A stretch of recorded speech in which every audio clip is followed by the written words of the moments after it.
All right, welcome inside for another edition of SJHL Weekly. It's Monday. We had a huge weekend, so we got to recap that for you right now as we enter in for our good friends over at UPL, who are, of course, our broadcast sponsors. We love the music today. Yeah, it's like a music video. The music's rolling. We recap a huge 13-game weekend, including a Super Saturday. So all 12 teams got into the action this weekend. Plus, we're going to announce Players of the Week.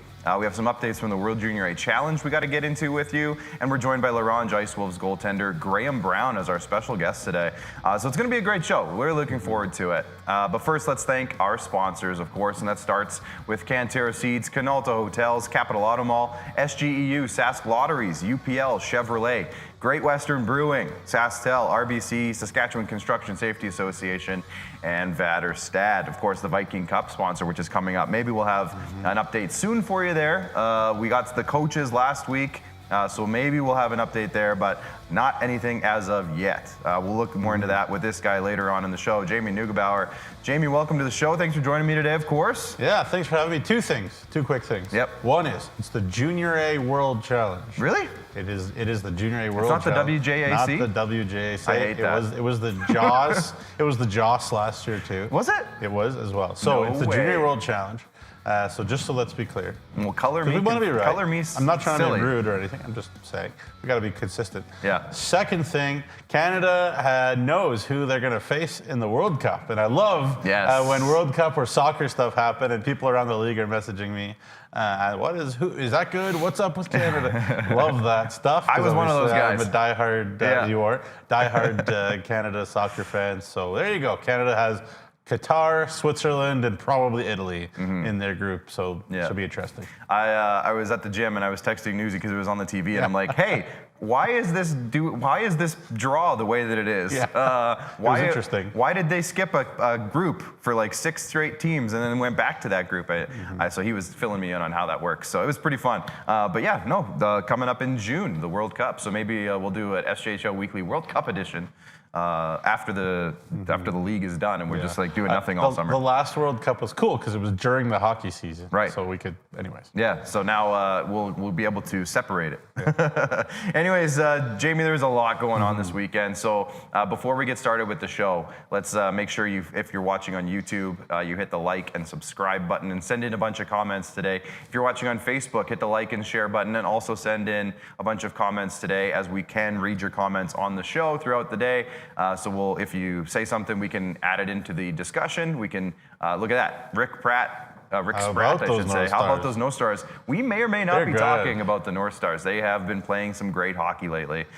So let's, with that said, if you're watching, please hit the like, share button, hit retweet if you're watching on Twitter, et cetera, et cetera. Except for Benny Walchuk, because I don't want to hear about how his fantasy team is doing a lot better than it was. We have that on the, we're going to talk about that. Okay. I don't want to hear from Benny, though. Benny's probably going to chime in and say something about that. Now that you mentioned it, he probably wouldn't have said anything. He's a humble guy. No, he's not. But now that you've mentioned it. He's not a humble guy. He's probably going to say something.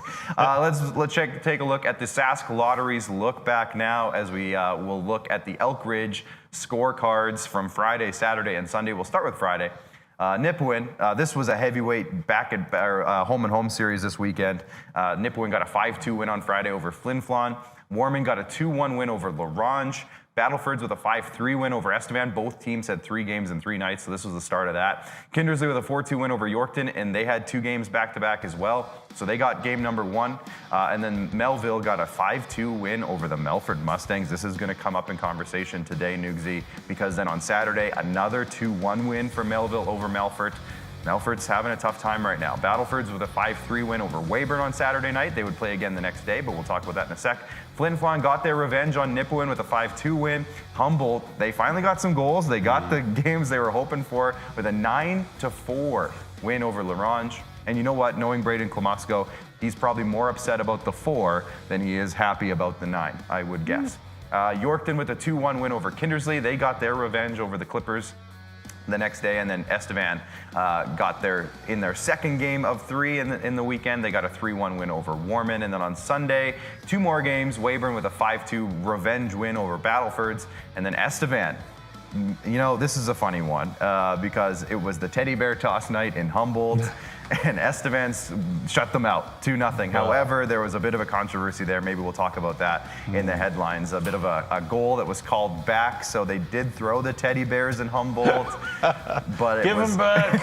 Yeah, throw them out. Give them back. No, I don't. I think I didn't see the whole thing, but I'm pretty sure they all just threw their teddy bears. Literally, Nugsy, as a former hockey team employee myself, and you have been through a couple, I'm sure. The biggest nightmare of any person ever in the hockey industry in terms of running a team is if you get shut out on your teddy bear toss night, and it happened. And the extra funny part of that is, that's not funny. It's not Sorry, funny for is not the Humboldt, right word. But interesting, ironic, I like these things, is that's teddy bear toss, and it was the Bruins. Right. That did it. Yeah, we got the video here? Oh, we got the video. So this is the goal that didn't happen. So as you can see, there's some interference there on the defenseman. So they scored. However, they called it back. Yeah. But good call. Of course, as any child or person in the building would have, the teddy bears started flying. There you go. Zach Bansley, a little bit of interference. There you go. Yeah. Tegan Semchijan jumping in there and. Yeah. So, anyways. The teddy bears flew. They got the teddy bears. That's the important part. That's the important part. Yeah. Let's have a look at the headlines now, as we will now recap what happened this weekend. We'll start with 3D. Number 2 is the Elites. Number 3 is Most Concerned. Number 4 is The Shining. And number 5, Odds and Ends. So let's start with 3D. What does 3D mean, Nugsy? I'm going to let you explain what the 3Ds are. The 3Ds are the most popular things in Melville these days. That is defense. Yeah, makes sense. Dahl, as in Matt Spencer Dahl. Yeah, right. You reached a little bit on that one. Well, no, his last name is Dahl. Yeah. And Doug. Doug. Johnson. They gotta love Doug in Melville. Yep. And you know what? I asked Doug about Matt Spencer Dahl. I was like, man, this kid is for real. Like it isn't a fluke what he's been doing. He's been good. And Doug, in his way, his high praise was. This kid is exactly what we need. Yeah, and that is Doug Johnson big praise. Yeah. Right now, sweeping Melfort for whatever reason. Even when Melville struggled, they've given Melfort a hard time over the years. So there's that. But Spencer Dahl's 4-0. He turned aside 85 of 89 shots. Nate Taylor with 3 goals as well. We talk a lot about where's those goals behind Cale Margolis going to come from. And Taylor's a piece of that. Riley Oatman is really good, especially on the power play. But they're trending up kind of in every way, and I think that's a piece of it too. Is the special teams, or at least the penalty kill for Melville, continues to get a little bit better. They really struggled in that area. They were killed 14 of 15 Melfort power plays over the weekend as well. They're still under 80%. We always talk about the 80-20. That's what I always talk about anyways. If you want to be a legit playoff team, you need to be 80-20. But they're getting there. They're up to 76.9%, in the league. So power play is still a concern for Melville, but they're trending in the right direction. I think Clark in a lot of ways, and we always talk about that Bungie division. All 4 teams 30 points or more, and that's the only division in the league. Obviously, there's great parity. But if there's one division where there's the most parity, it's obviously the Bungie. I mean, all 4 teams are in a playoff spot too right now, as of this weekend, because Melville has passed Humboldt. So it's super weird, Nugsy.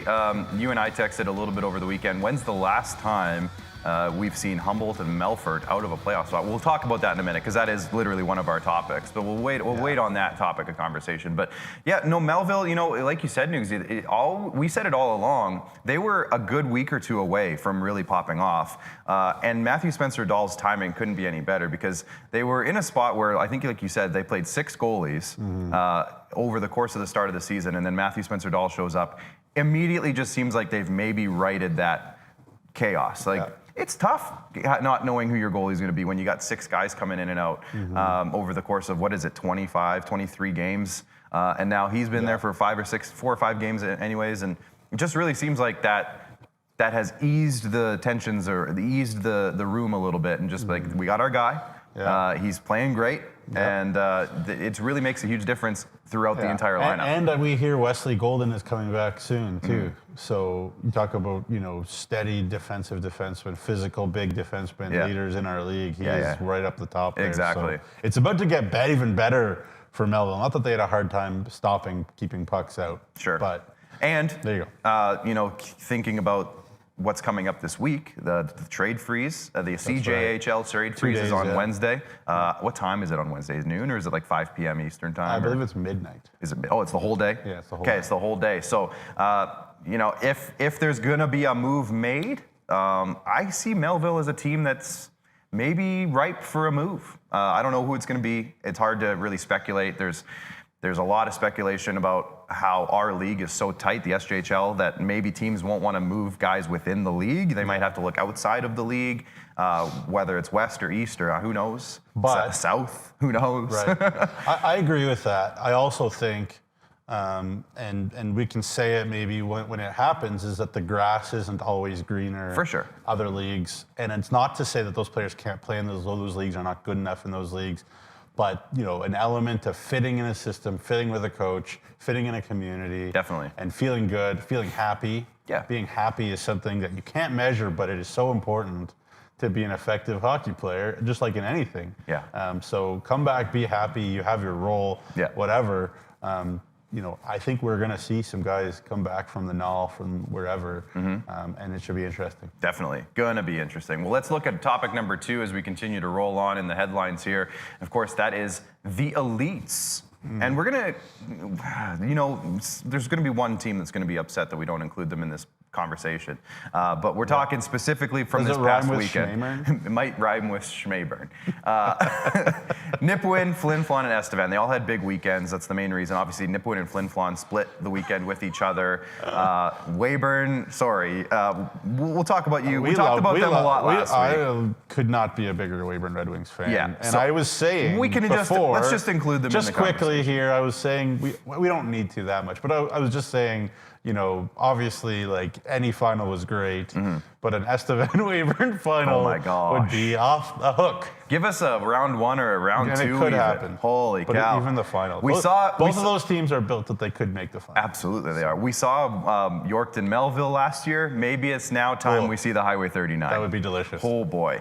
Let's just start with the 3 that we have planned for, though. Sorry. We'll go with Nipawin first. Nipawin and Flin Flon, they played each other this weekend. It was a great weekend, really. It truly was. But, boy, these teams are showing that they are, like you said, they're built to get to the finals. These 2 teams are built to get to the finals, and I love how they're playing.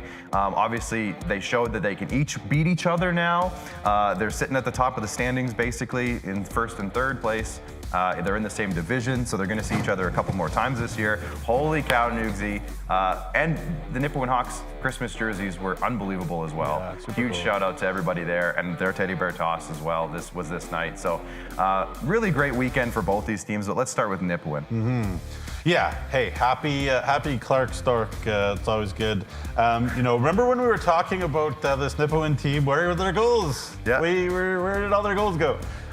They're here now. They've arrived. Yeah. All these guys, Karkachuk, Hoynes, Radloff, on a regular basis are chipping in. Eric Hoynes has been unstoppable lately. A lot of people are like, what is wrong with Eric Hoynes?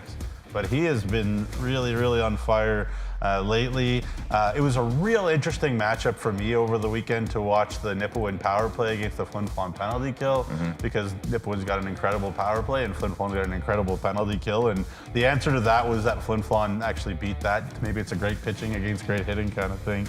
But Flin Flon's power play, of course, is the best in the league. And again, they only went 1 for 5. So again, Nipawin was gritty. It was a real stalemate, special teams wise. But either way, I think a split is very much fair. Gage Roberts was and had to be very good in the first game. Made 45 stops. We always talk about Gage. Is he 1A or 1B the best in the league? He showed it again. I think, you look at Devin Peck at the other side and how important it's been for him and for Flin Flon to have that sort of other option to be reliable, and Finn Werner has come in and been wonderful. And a lot of people are thinking, when will it be before that guy's back in the Western Hockey League? Maybe not too long, given how good he has been as an 08 birth year. But hey, again, a split is fair. Both teams winning at home. Neither of these teams lose at home. I think the first thing you check about a good team is do they have good goaltending. The second box you check is home ice at Fortress.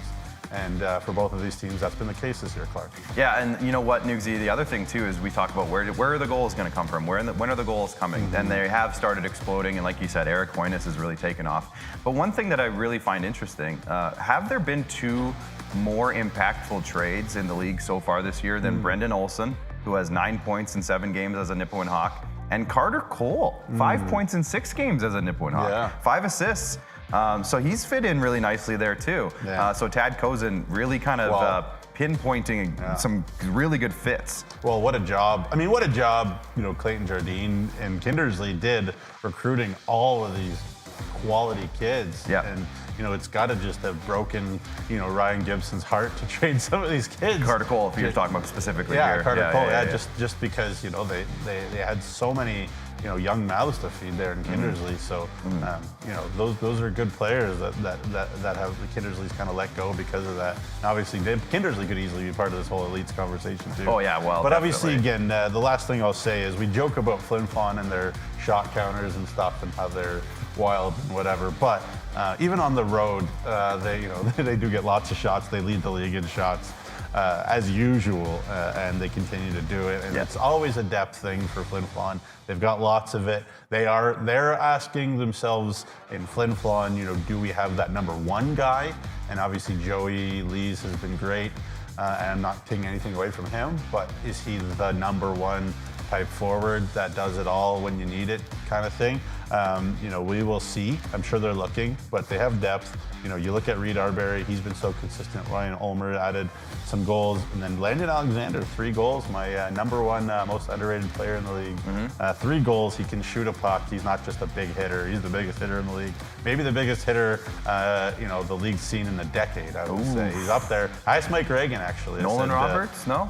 It's harder for a D-man, I think, to be in that. He probably is up there, but it's harder for a D-man because you don't see D getting hits as much these days because, they're so worried about getting out of position. But, obviously Alexander being a forward, being a winger has so many opportunities to hit people, forechecking. Yeah. But I did ask Mike, I said, is he the hardest hitter that you've ever had? And he didn't say yes, because that's a dangerous thing for Mike Reagan to say. But he was way up there with some of the big names in the history of the Bombers, and they've had some big hitters. Very diplomatic answer, Mike. Diplomatic, but honest. The one thing that, when I look at Flin Flon, we were just talking about Nipawin and how balanced Nipawin's lineup is and where their scoring is coming from by committee, I would say. Yeah. They have a lot of guys with 20 points, for example, in Nipawin. They have 5 guys with 20 points and then a bunch of guys with over 10. When you look at Flin Flon, they have 14 guys with 10 points. And I'm not even including Daniel Morozov in that conversation. He has 8 points in 8 games as a Bomber. Yeah. So you could probably add him into that conversation. So you look at it, 15 guys with 10 points. They got a ton of depth there. Like you said, who's going to step up and really take? They don't have and no offense to Joey Lees, but they don't have a guy like Justin Lees who was just dominant. They don't have a guy like Alexei Silvestri who was just dominant. They have a lot of guys who are making it really, really hard to play against the Flin Flon Bombers team at any given night. And a couple weeks ago, we were in Warman, saw that game, Flin Flon versus Warman. Their team is so fluid. Everything happens so quick. They're all so smart. They have such a great system there. And kudos to Mike Reagan and company for having that in place. Now it's just a matter of, who's going to really take over? Yeah, so it's just, there's a lot of options. They have some guys. It's just who's going to really take over. It's a great point. And I was thinking, when we were watching them against Warman, just how automatic, when the goaltender has, like when Werner gets the puck behind the net, he knows that there's going to be a guy in the right place they're on the wall waiting for that outlet pass, and they did it over and over. Yeah, exactly. And they got out of the zone so quick. very crisp because again they're locked into their system. Exactly. You gotta love that. And then Estevan, we can't not talk about Estevan in this conversation because man, they had a big 3-game and 3-night weekend that's never easy, and they performed great. They got a big win on Sunday. They got a big win on Saturday. One big in terms of importance, not necessarily like they didn't blow anybody out, but really solid games, really sharp games. And they played a really tough Battleford's team too on Friday night. So it was a big weekend for them, and they came out with a couple of wins, and they're right at the top of the standings, Nugsy. And this is one of those teams where they have put themselves into this position. They didn't necessarily come into this season with expectations like this at all, in my opinion. And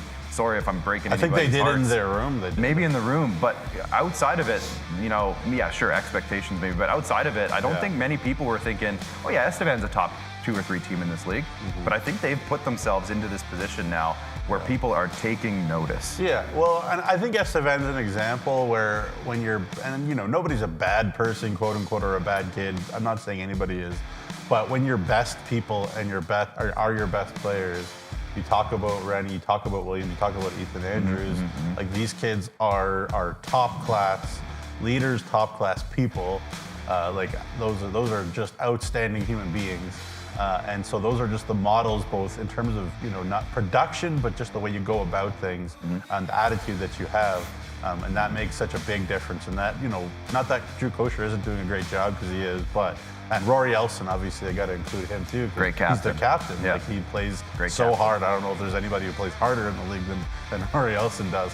But just it seems like it's an easy-ish group to coach. Just because they have that attitude, that character. So it's good to build on that. Easy group to coach. You got to give kudos to the coach for putting the group together. Well, too, yeah, right? I mean, she made this roster. It goes both ways. There's no question. And you think about the examples for like Aidan Lang and Cole Dupuis when he was here, and obviously he left, and young Chase Holt, and the list goes on of young players, Cash Olsen, who are getting a great education as well. So it's a great situation in Estevan. Great situation in Estevan, and a lot of credit goes to the Estevan Bruins in a lot of facets. For them. I love them. I love their team, and they're fun to watch. Like there's so much, in the world of hockey at large. I'm not thinking about the SJ. There's so much boring hockey in the world. Drew Kosher and the Bruins play fun hockey fun to watch, style, so it's good. And sorry to Weyburn and Kindersley. We love you, but we have to talk about Dylan Adams. Obviously, 48 save shutout. There we go. And I asked him to show up. How about that? The teddy bear toss. Here's the goal that was called off. We talked about it. The little kick there by Sem Chisin, which is a little bit funny because, again, Sem Chisin's brother is a referee too, so he should probably have known the rule. The old pick and roll. The old kick and doesn't get work out of in the hockey way. as much as it does in basketball. There you go. Yeah. But look. Great performance by Dylan Adams. Obviously it's not just one play that it comes down to at the end of the day. Dylan Adams was awesome. We talked about our top 3 goalies in the league, and we both had Trenton Roberts, and then maybe a different answer for number 3. I had Dylan Adams. He's outstanding. He's been great. I think he would, be a really highly touted kid, and he still is. But who knows where he would be if he didn't have his injury problems earlier in his junior career. And he's still, still an 06, so he still can play for a while here. And if he's back with Estevan next year, maybe we're talking about him like we do with Charlie Tritt being kind of the best in the league type category.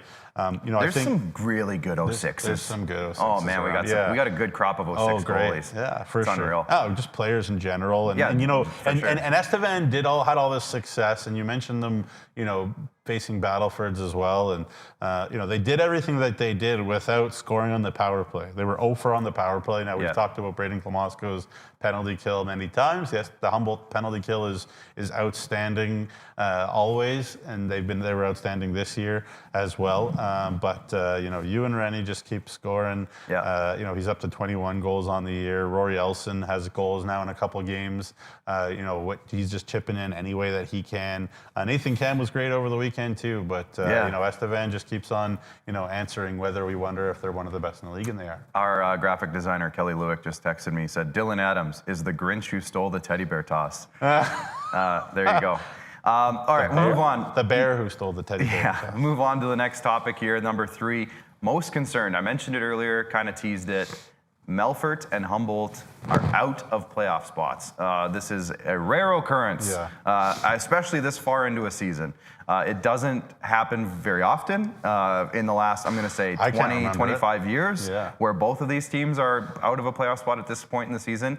So, Nugsy, I guess I'm going to just say straight up, we don't have to dive, well, we will, because that's just how this is going to work, but you don't have to dive too much into the weekend specifically. Let's just look overall. Melfort or Humboldt, who are you more concerned about in terms of not having a playoff spot right now, and maybe this is more of a worry long term in terms of the season? I'm more concerned about Melfort. I think Humboldt, again, the decor is just starting to get healthy. I think adding Nathan De Silva is absolutely perfect, because they kind of needed a dynamic guy on the back end, and he scored right away. He looked good on that goal, Their power play has had a really hard time all year. I remember in the opening game against Warman, they had all sorts of power play chances and couldn't generate much either. They're 8th in the league on the power play. When has Humboldt been 8th in the league on the power play? Right. Not too often, but I think they made the right ads. Streetsy just keeps on producing, at sort of an MVP caliber pace. 5-point game. I think Humboldt will be fine. For whatever reason, they keep making moves in Melfort. Obviously, their coach has gone to the Junior A World Challenge. When he comes back, again, we've seen that many times where a coach comes back and things are a little bit better or fixed. But I think there's something not working right now in Melfort. I'm more concerned in Melfort if I have to make a clear answer, just mostly because they just can't seem to string results together, performances together. They can't seem to score. They can keep pucks out. They just can't seem to score. Now, Nugsy, this might shock some people, but you and I are Leaf fans. And what? I have a point for this. We're both sad. But the point I'm making is earlier on in the season, there was a quote that some people didn't love. Some people, it calmed them down a little bit. William Nylander. He said, I would be more concerned that we're losing if we weren't scoring goals. And his point was, we're scoring a lot of goals, we're just losing games. So I'd be more concerned if we weren't scoring goals. So here's where I'm going to say my answer is Melfort, because they're second last in the league in goals scored. Humboldt is 5th in the league in goals for. So to me, they won 9-4 and then put 48 shots on Estevan. Right. I would be more concerned with Humboldt if they weren't scoring goals. I'm more concerned with Melfort right now, simply because they're a -10 goal differential. They're not scoring goals. And even when Melfort has been stingy, can't score a goal against them, because they are, if you look at them, 4th in the league in goals against. They're very good in that regard, but they haven't been able to, I should say, score the goals to win the games. So you got to do that too. So that's where my concern is leaning more Melfort's way, and Humboldt. It's like, yes, they've been on this terrible slide, but before that, they were one of the top teams in the league. They were ranked in Canada. So Melfort hasn't had that yet. They had a good start, but it hasn't been there for a couple months now. I've got no concern about Humboldt. Yeah, there you go. So there you go. More concerned. I think we're both leaning Melfort. Apologies. Topic number 4, The Shining. We'll go to Battleford's now, Nugsy, because they've been one of them. You talk about fun hockey. They're a fun team to just see how they do. Right now they're in 6th place. They have 32 points. You know what? Why don't we bring up the standings, actually? This is a good way to bring up the standings. So let's do that. Battleford's has won 7 of their last 10 games. And look at the standings here. You can see that they're in 6th place with 32 points. Just 1 point back of 5th. With Kindersley just above them, and they have 3 games in hand on Kindersley. A couple games in hand on Estevan as well for that 4th spot, which they're tied with Nipawin, if you want to look at it that way. But they also have games in hand on the teams below them, and they're 2 points ahead of the 2 teams below them in the Highway 10 teams, Yorkton and Melville, and they're a few points up on Humboldt as well. So Battleford's right now, Nugsy, they're putting themselves in a spot. 7 wins in the last 10 games. They're scoring some goals too. They just mixed up their lines. You noted that they mixed up their lines. Anthony Campbell and Josh Knittig have been playing together all year. They're not anymore. They've separated those 2 guys, and it still seems to be working pretty good. They're getting goaltending. They have defense. Lincoln Fisher, Gavin Granger, etc. So it looks like they're just putting together a nice little quiet season. But they're becoming one of the more complete teams, I would say. Yeah, two out of 3, and you talked about Estevan playing 3-3. These guys played 3-3 on the road against Weyburn and Estevan. So 2 of the top 4 teams in the league, 5 teams in the league. On the road, they're 3-3 and got 2 wins out of it. So, Connor Logan continues to do a great job. And again, we talked about, Campbell and Knidig and Nardelli, and who else is there? Who's been generating the goals? Well, first it's Finley Klippenstein. Yeah. Wow, 12 goals. He's got 12 goals. Unreal. He's got 10 goals in his last 12 games. Yeah. I should say. But Kobe Sawyer is scoring. Caleb Dewar is scoring. Raiden Zacharias is back and healthy. I think that's a huge element too for that. Splitting up a line is Raiden Zacharias being back and healthy. And healthy. So that's a piece of it, right? And I've mentioned it all year. Steele Bass. Talk about him. You talk about Finn Werner. Those are 2 really, really talented young goaltenders in the league that I'm sure their Western Hockey League parent clubs are thrilled about the opportunity and the performance that they're seeing from them. And, there's sort of the trio of these young kids that are, belonging to Western Hockey League teams that are getting a chance here this year. And the other one is Tay Timmerman, who's off with Canada West, and we'll talk about that in a minute. But terrific job by Logan and Owen Lamb, who's one of the best, if not the best, assistant coaches in the league as well. That guy works super hard. Their power play, 18.7% getting up there. Their penalty kill, very good, 83.8%. Again, goaltending is number 1. Again, facing 2, great power plays in Weyburn and Estevan. But hey, when the chips go down, the North Stars find a way a lot. This year we saw that, they have the fewest regulation losses in the league, tied there with 7. So, it's going very well. They do not, though, play kind of like a lockdown, boring type of hockey either. It's Estevan and Battleford's like that, as a talk about, I want to be entertained. Yeah. I always joke that junior hockey is about the broadcasters. It's way easier to broadcast to entertain if the game is entertaining. And Battleford's it brought their fans some entertaining hockey this year. And you know what? One little underrated move, Nugsy, that I think hasn't been talked about because of the number. Like, he's only got 2 points in 7 games as a North Star, but adding an Owen Nelson to the lineup in that Drew Mushimansky trade, to me, it's like they got him. Mushimansky wasn't in their lineup, so they got Owen Nelson just infused. And I really like how he kind of has changed the structure of their lineup, because I think he's almost allowed a Raiden Zacharias to move up in the lineup and change up some stuff around them. So I really like the Owen Nelson addition. I like his style of play, and I think he's a good fit in that North Stars lineup. And he's just kind of balanced the lineup nicely. And I think the numbers for him are going to come as he gets more comfortable with the team and everything. He scored in his first game, I think, as a North Star, and then he hasn't scored since. He got an assist over the weekend. But I just really like that fit. I think that's going to be a good fit for them this year and then into the future. They got a lot of skilled players. They needed that guy to get in and muck it up and hammer and be physical. So that's he's got that championship experience too, right? So really good player. I like that player on that roster, and I think the numbers for him are going to come as he gets more comfortable. All right.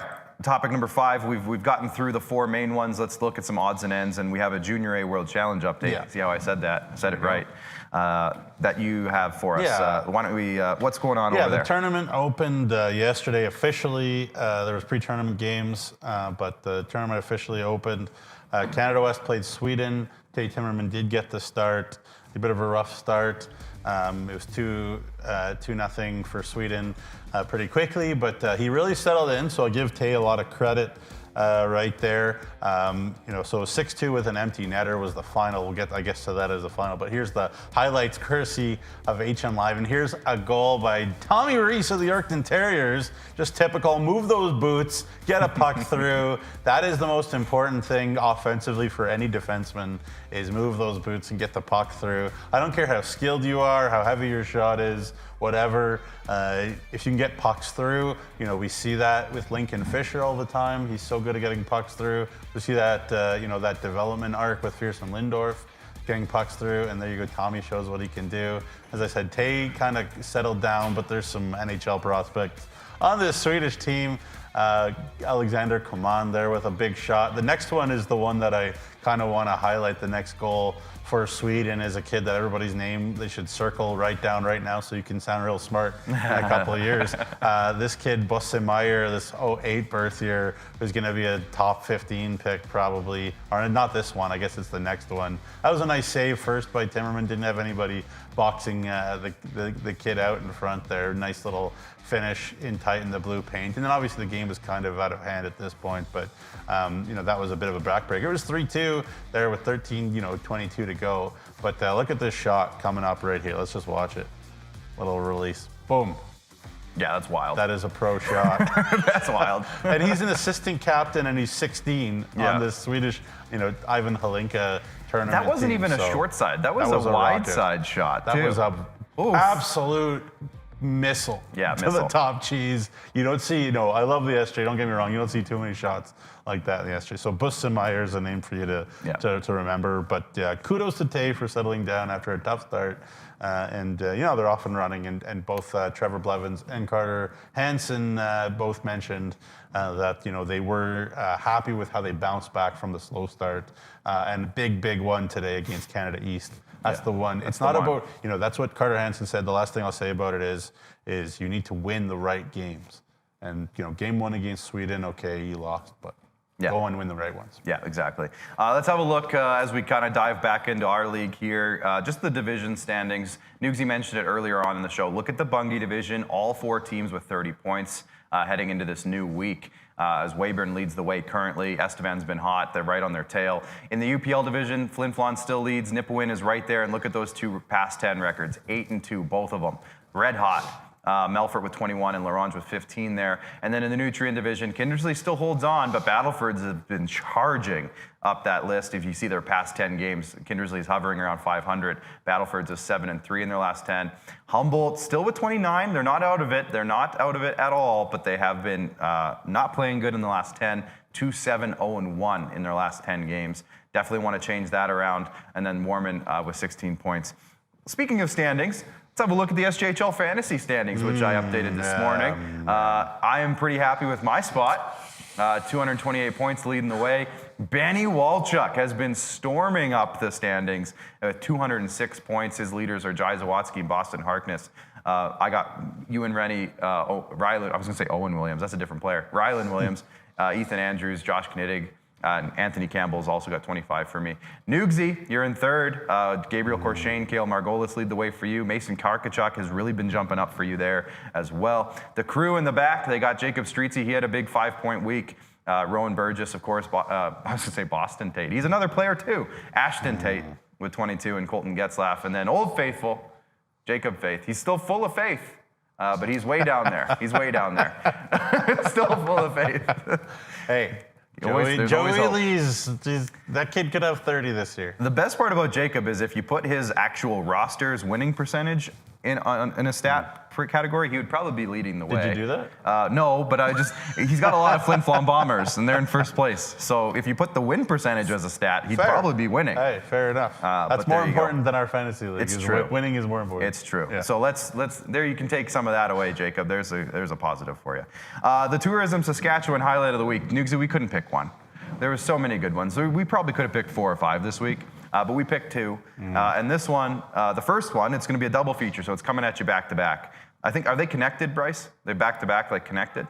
Yes? Okay, so the first one's going to be the overtime winner from last Tuesday. We were in the building for, all 3 of us were, and Commissioner Kyle McIntyre, the Luke Schrader overtime winner for Weyburn, unbelievable. And then also Graham Brown of the Ronge Ice Wolves with a massive save on Riley Rich-Holden and Warman. So let's have a look back to back, the plays of the week for Tourism Saskatchewan. The other way, maybe a chance for the Red Wings, as here's Schrader fighting, and he's taken down, and puck slides in! Luke Schrader, the overtime winner!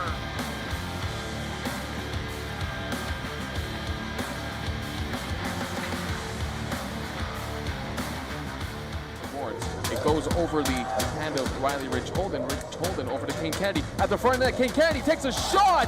Oh, what a save made there by Graham Brown as Kincandy was going to the near. Graham Brown, of course, our guest on the show. He's in, so we probably saw himself make that save. We can ask him about it. We will ask him about that one. That was a big one. Crazy. The Luke Schrader one, just obviously a crazy goal. Went pretty viral on Instagram and Twitter. Bar Down shared it. So you know it's pretty crazy when Bar Down goes ahead and shares it. So it got a ton of views.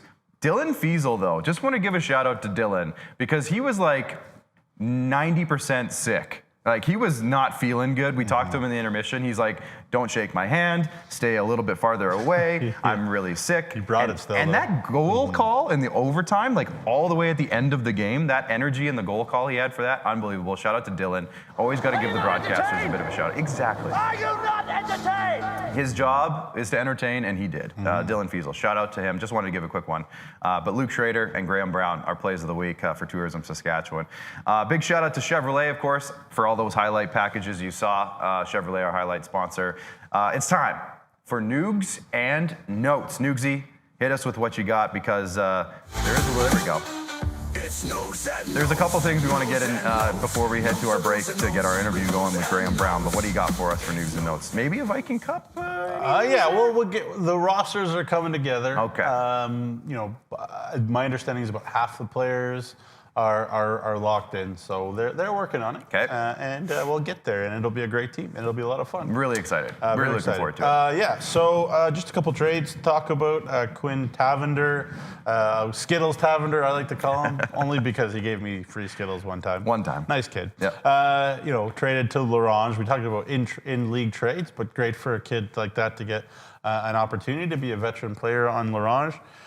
So Quinn Tavender is going to Ronge, and Flin Flon traded Matt Bradley to Norman Blizzard, goaltender. So they're going to ride with Peck and Werner now, and Dylan Westman to Portage for a PDF. So, and the Viking Cup rosters are coming very soon. As we said. So make sure you pay attention. SJHL social media platforms, etc. Should be a lot of fun. There you go. There's Noogs and Notes. Let's hit a break. When we come back, the play of the week just happened. You just saw it. Graham Brown of the Ronge Ice Wolves is going to be joining us right after the break. Stay tuned. The Price Beat Guarantee is back at Capital GMC in Regina. We will beat any price on any new vehicle from any competitor, or you get $500 cash guaranteed. The Price Beat Guarantee at Capital GMC in Regina. At Vatterstad, we're partnering with North American farmers to create the perfect emergence. We're doing this with new and innovative tillage, planting, and seeding solutions, optimized for the field conditions that you face, and with industry-leading capacities to help you get the job done in short windows of time, so you can maximize yields. Vatterstad, we look forward to growing together.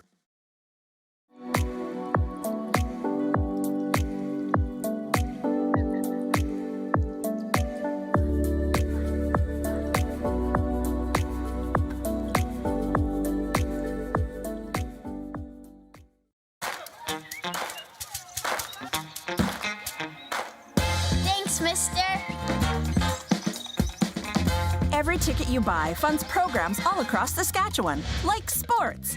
Buy your tickets today. In the last decade, the construction industry has reduced injuries by 46%. That's as many injuries prevented that would fill several stadiums. Find out more at scsaonline.ca.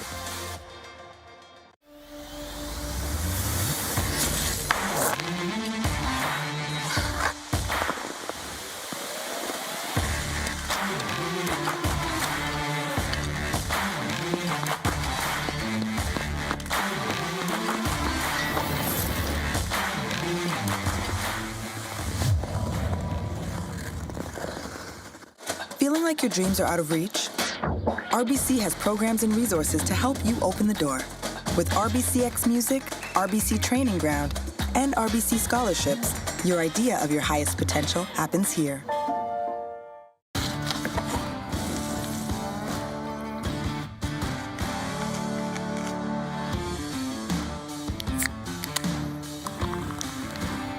Original 16.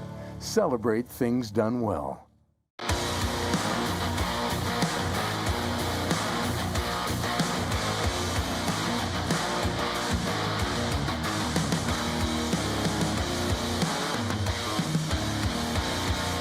Welcome back. It's SJHL Weekly with Clark and Noogsy, and now we're going to be joined on the video chat line by goaltender Graham Brown of the Ronge Ice Wolves. Graham, we're going to start with that clip we just saw of you making that ridiculous save on Riley Rich Holden over the weekend. Can you just walk us through what happened there? Because you went side to side, threw up the foot. I mean, talk to us about that save.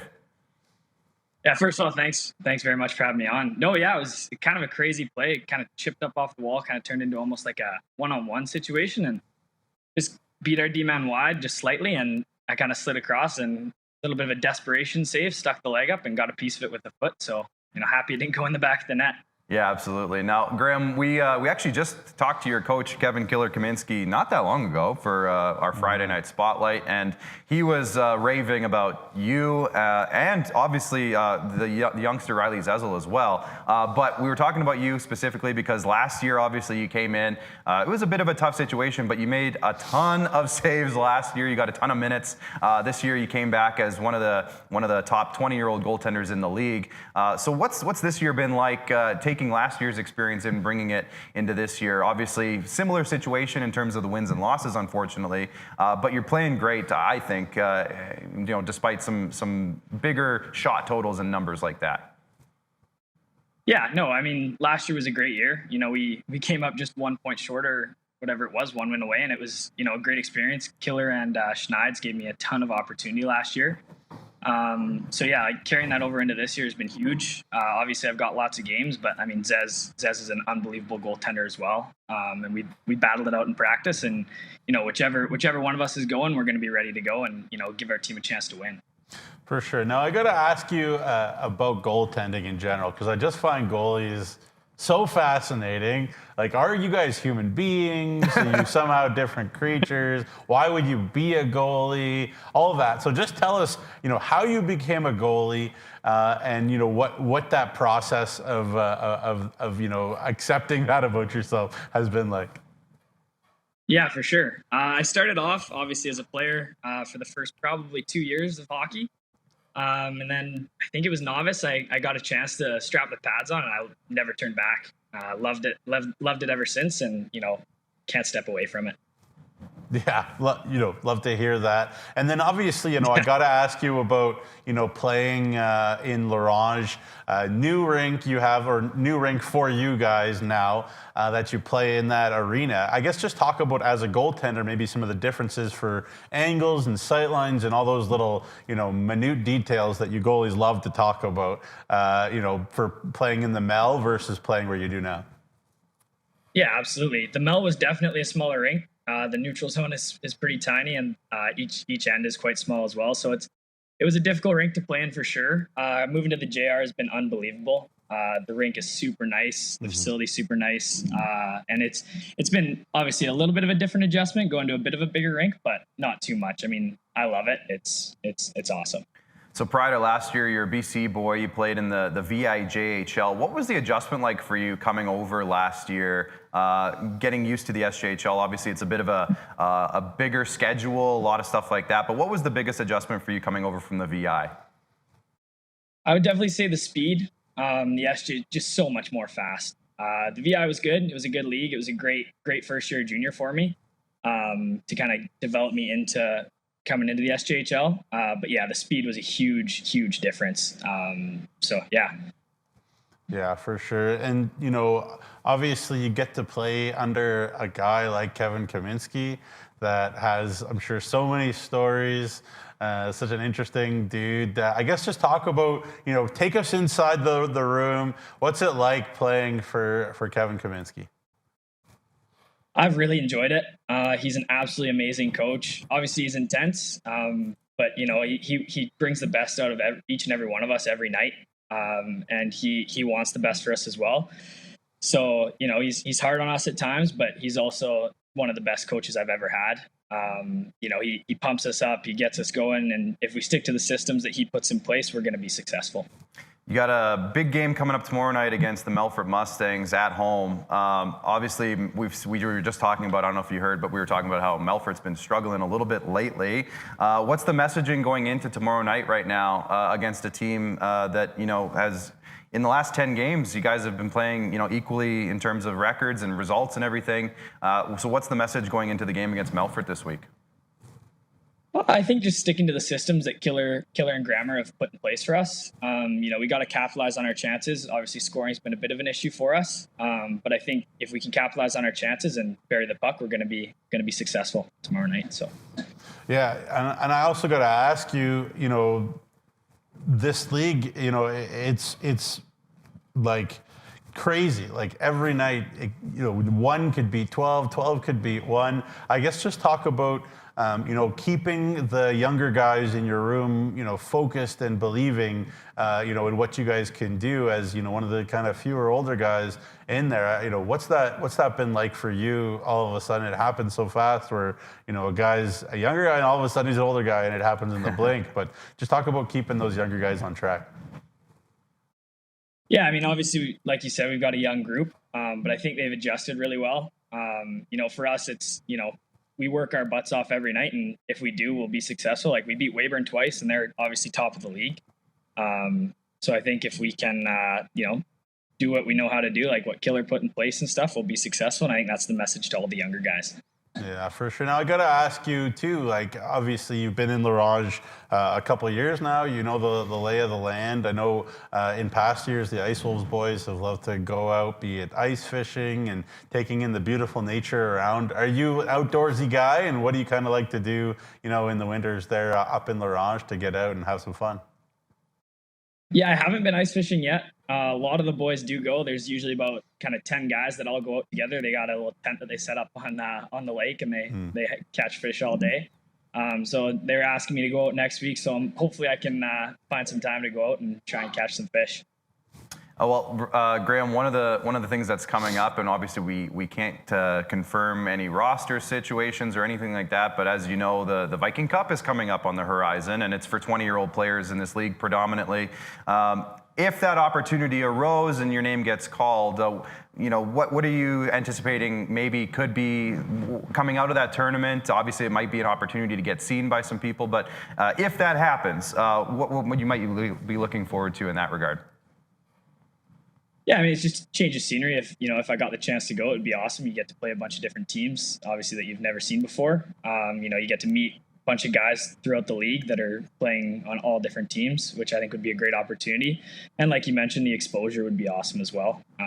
Getting to play in front of maybe a different crowd and maybe a couple different scouts. So. There you go. Well, if it happens, we'll be the first ones to let the people know. But if it happens, we look forward to seeing your name on that roster sheet, Graham.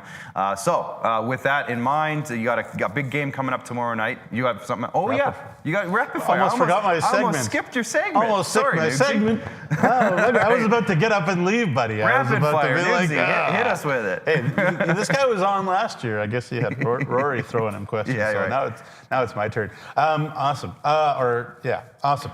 I gotta ask you, appreciate your time, buddy. All right, rapid fire, you know how it works. Don't have to explain it. You're a vet, you've been around. Love to ask this question, and I don't know if guys like the question, but whatever, I'll ask it anyways. What goalie in the NHL, past or present, do you pattern yourself off of, and why?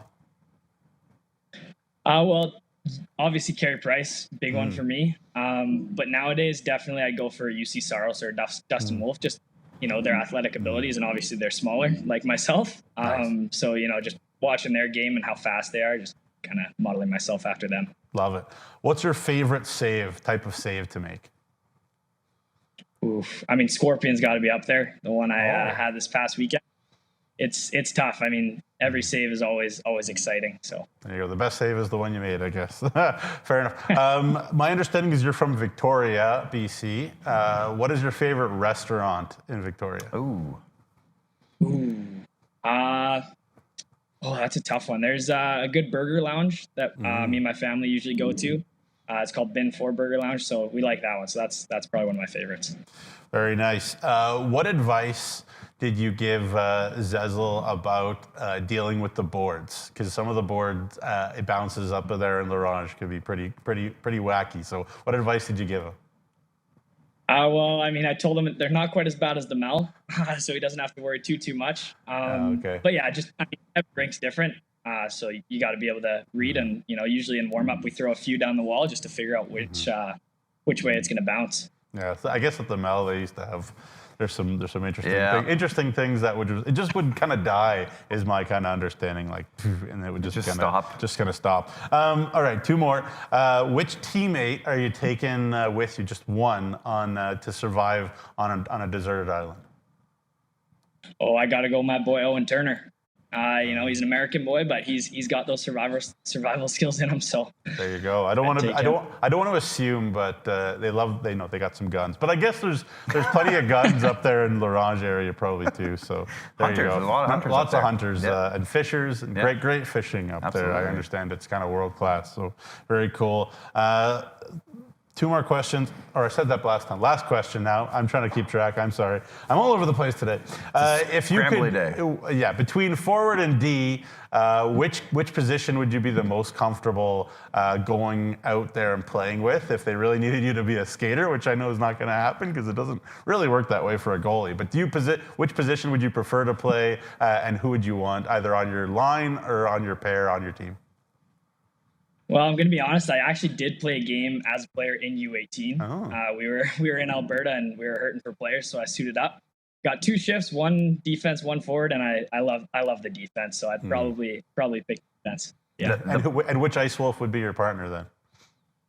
Oh, we got some unbelievable deep. Probably Trevor Oishi. He's an offensive guy. I can stay back. And I roll back. Nice. Just give him the puck and. Yeah, absolutely. Let him work. Couple hard strides and watch him do his work. Love it. We got a question here from Facebook, actually, and I'm going to assume that this is Gage Roberts' family member because it says they're from Fort McMurray. So obviously, Gage Roberts is within your division in the Nipawin Hawks. The question is, what team is your biggest rivalry in your eyes? You've been around the league for a couple years now. I'm assuming it's a division rival, but I'll let you make put the answer out there for that one. Last year we had obviously that rivalry with Kindersley, just with all the trades that happened there. Right. But yeah, here I'd say it's got to be Nipawin. Yeah, they're definitely up there. We always get into it. There's usually a fight or 2 in there, so I'd definitely say Nipawin. Well, it's always a goalie duel too whenever that happens as well. So our graphics guy guru Kelly Lewick is also a goalie, and he's involved with goaltenders here in Regina actually at a younger age. But he wanted to know about 2-pad stack saves are a great feeling as well, although pretty much a dead art. How do you feel about 2-pad stacks? I'm yet to be able to pull one off yet, so if I ever pull it off, I'll let you know. Well, honestly, you won't have to let us know because Kelly will find it in the highlights. He cuts all our highlight packs for us. Next shootout, just go out and attack that shooter. Just lay down on your side. Get it, go. 2-pad stack them. Do it. Let's go. Don't do anything this guy says. Graham, I appreciate your time today. We're big fans here. We're rooting for you. So keep working hard, and we'll talk to you again, I'm sure, down the road. Absolutely. Thank you very much for having me, guys. There we go. Graham Brown, Ronge Ice Wolves goaltender. So, Nugsy, we got some players of the week to talk about still. We have a couple games coming up this week, including, I just mentioned with Graham, the Ronge Ice Wolves Melfort Mustangs tomorrow night. So why don't we have one more break, and when we come back, we'll do players of the week. We'll catch you up on what's happening the rest of the week and a little bit more. So stay tuned.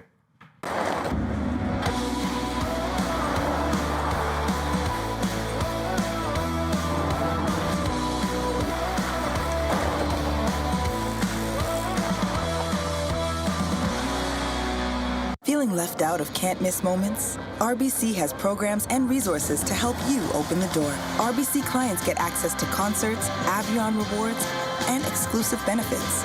Your idea of memorable moments happens here. Each year, the SCSA issues over 10,000 training certificates to the construction professionals who build our province. That is the same population as Weyburn. Learn more at scsaonline.ca.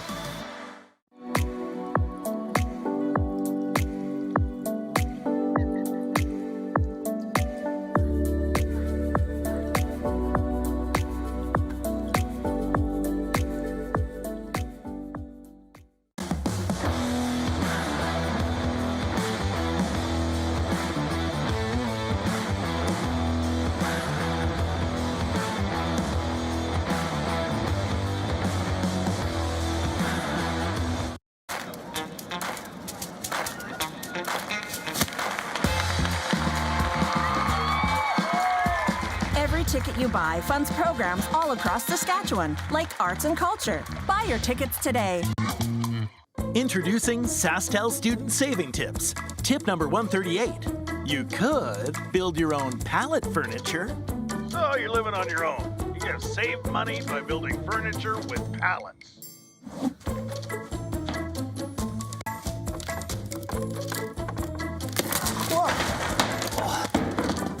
Or get Infinite 150 for only $50 a month with SaskTel student deals.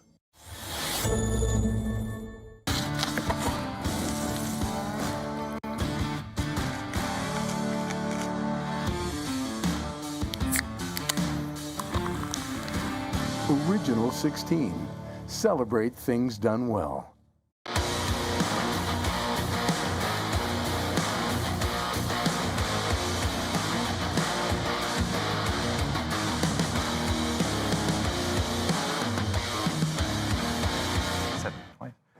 Welcome back inside.